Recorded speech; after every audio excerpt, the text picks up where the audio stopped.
This week in East Brunswick, we'll meet the Department of Safety's newest recruit, a police dog named Odin.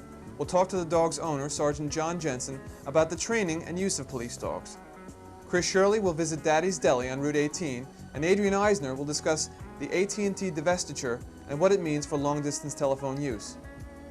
We'll give a quick overview of Monday's Township Council action meeting, and finally look at upcoming events on Channel 8, focusing on our coverage of the garbage burning plant referendum, an important issue in town with Election Day less than 2 weeks away. On Tuesday, October 18th, a new police officer was sworn in by Township Clerk Betty Kiss. Odin, the first member of the Township Canine Unit, was assisted by owner-trainer Sergeant John Jensen. Earlier in the month, we spoke with Jensen about his work with police dogs. Could you tell me a little bit about your background, how you got involved in training dogs? I started training when I was like 15 years old in obedience. My dad was an obedience trainer. And through that, I got into several Schutzen clubs and then went to Germany and got very interested in police dogs and just kept it up. I've been doing it approximately 30 years. And you kept that interest once you got involved in police work itself? Yes. I've been 18 years a police officer and have wanted to start a canine unit ever since. Let's talk a little bit about, in general, about training dogs. Is it different to train a police dog than a regular dog? Yes. Police dog has to start out with an excellent temperament as a puppy, does obedience at 4 months of age, and then protection work anywhere from 9 months to a year and a half. And during his puppyhood, we start tracking him at age 8 weeks. How about the breeds? Is this special breeds for police dogs, or can it be any type of dog? It's mostly working breeds. The majority of dogs used in the United States are Akitas, German Shepherds, Rottweilers. So what's the first thing he learns when you train this dog? Tracking, how to track a man with his nose. Okay, and what would it be used for? What are other things that the East Brunswick police would use this dog for? Well, tracking-wise would be lost children, or an escaped criminal, or a fellow who broke into somebody's house that we would want to follow. And anything that we would need, we can't see, but a dog can smell. Any type of... You mentioned crowd control also? The dog does crowd control, he does building searches, he does field searches. Majority, I would say 90% of his work is done with his nose. You said he was helpful in a recent apprehension of a burglar. Well, he, along with 23 police officers, captured the so-called Colonial Oaks burglar. You mentioned that there were 2 other dogs in the police unit. Could you tell me a little bit about them? Marco's a backup dog for Odin. Odin's getting a little bit on the older side. We get maybe another 2 years out of him, and we'll have to switch off. So I'm going to alternate between him and a new dog I just bought as Marco.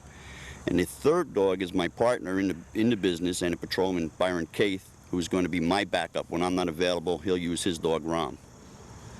For people who are apprehensive about having police dogs, don't really know how to react to them, could you give them a little reassurance? The police dog is, I would say, 100% more safe than the ordinary house dog. He's trained. You can shut him on and off like a light switch. He's good with children. He plays with, this particular dog plays with little kids in the house that my niece and nephews, and no problem whatsoever. I see. Well, thank you very much. It's Chuck Marsh for This Week in East Brunswick. Get out of the grass. Now let's join Chris Shirley for this week's restaurant guide.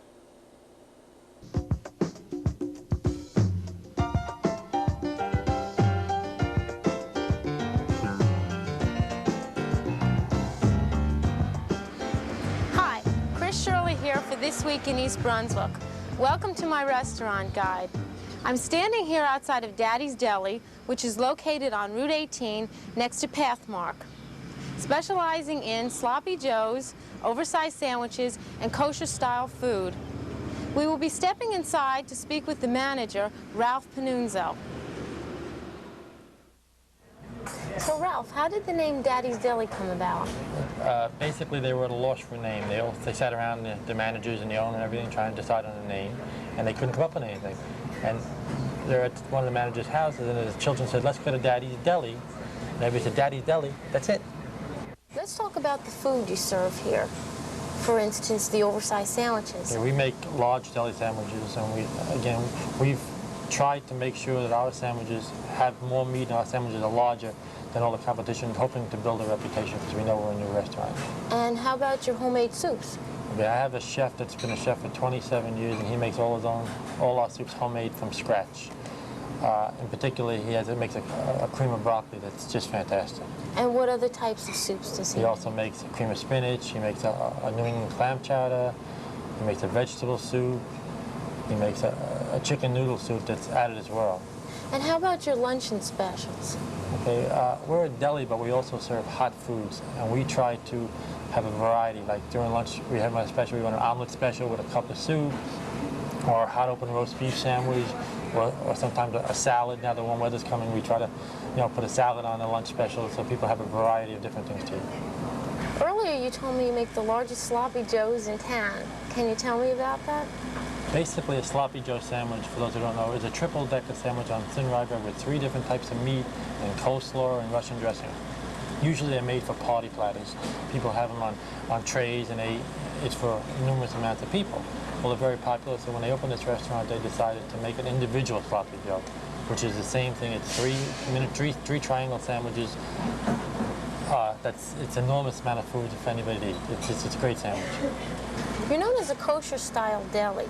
What kinds of kosher foods do you have here? Okay, again, kosher-style deli means that we serve mostly kosher foods, but we don't keep a kosher kitchen, so we can't be called strictly kosher.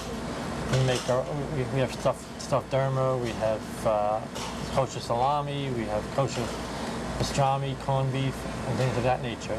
We also make our own potato pancakes and our own knishes. We make 4 different types of knishes. We make a potato knish, we make a spinach knish, we make a meat knish, and a kasha knish. So Ralph, can you describe for me how a knish is made? Sure. Well, basically, a knish is made we make them from scratch. We take the dough and we lay the dough out on a cutting board, and we put flour on it, and then we add the ingredients, whether it be potato or spinach or whatever, and then we actually by hand make the knish and fold it up by hand, and we just put it in the oven and we bake them. Ralph, you mentioned you have a full kitchen besides a deli. Can you tell me a little bit about your kitchen? One of the best things we have going for us, I think, is my chef, Mike Mia.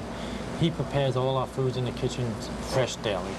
He makes roast beef, he makes our daily lunch and dinner specials. Some of his specials include chicken cordon bleu and a lot of other things to that nature that you would never expect to find in a deli like this. I'd like to thank Ralph Panuzzo and everyone at Daddy's Deli for joining us today. And for This Week in East Brunswick, I'm Chris Shirley, and until next time, good dining. Hello, and welcome to Consumer Aware. I am Adrienne Eisner of the East Brunswick Consumer Affairs Office. With the January breakup of AT&T not far away, consumers will see dramatic changes in the way in which they handle their business with the telephone company. The change is known as the divestiture, which means that consumers will be dealing with more than one company. They will be dealing with one company for local calls and installations, another for long-distance calls, and still another for the purchase, repair, and lease of telephone equipment.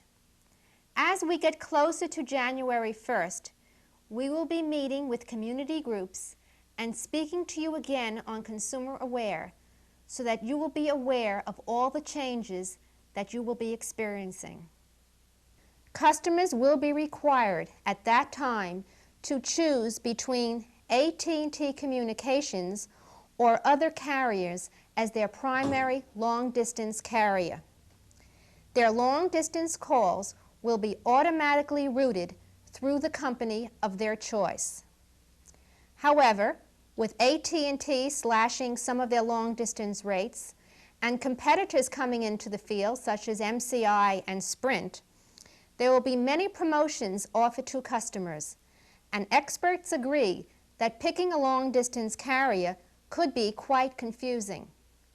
You will probably be seeing bonuses, free gifts, and all types of promotions to get customers to sign up with different companies. But there is a way to sift through the options. You should start by examining your own telephone habits, how much you call, when, and the typical cities called.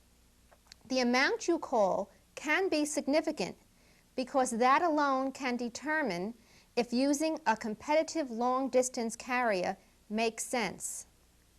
Be sure to check on monthly service fees, times when you are permitted to call, and whether you are charged regardless of whether the call is actually put through. Some services charge the customer even if there is no answer or a busy signal at the other end. Some special programs might be beneficial to specific groups of people, such as parents of students in college who are away from home. Any savings, of course, is meaningless if service is poor, so it makes sense, too, to consider how well a carrier transmits the calls. One thing is certain: customers will be provided with many choices. It will be your responsibility to select the carrier that best suits your needs. We'll be talking to you some more about all the implications of the AT&T divestiture, so please join us again on Consumer Aware.